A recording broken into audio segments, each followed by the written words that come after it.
O'zbekiston Respublikasi Prezidentining aholini ichimlik suvi bilan ta'minlash tizimini yanada takomillashtirish chora-tadbirlar to'g'risidagi 343-sonli qarori ijrosini ta'minlash doirasida Marhamat tumanida amalga oshirilayotgan ishlar aholi hayoti sifatini yaxshilashga qaratilgan muhim islohotlardan biri sifatida baholanmoqda.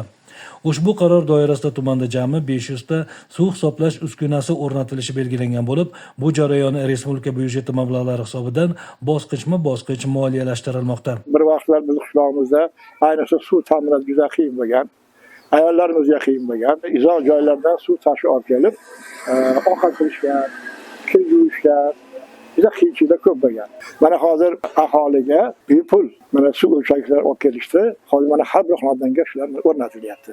Buni asosiy maqsadi shu suvni tejab ishlash to'g'risida. Mana endi bularni o'rnatgandan keyin birinchidan hisob-kitoblari hamma to'g'ri bo'ladi. Undan tashqari mana suv yetmagan chekka qishloqlarga endi suv yetib boradi deb o'ylaymiz endi. Shuning uchun bu ishlarni tashkil qilganlarga minnatdor rahmat.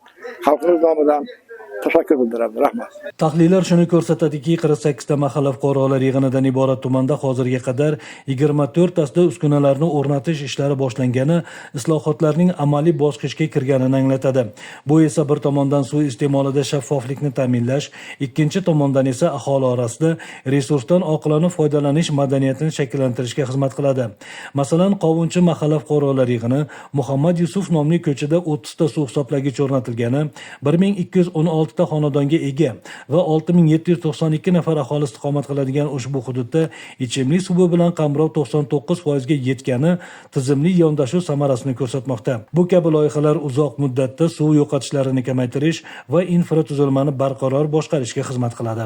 Elimiz, yurtimiz bundan da obod bo'lsin, qishlarimiz obod bo'lsin, prezidentimiz sog' bo'lsin, uzay va bosh bo'lsin, biza xizmat qilib yuraveradi.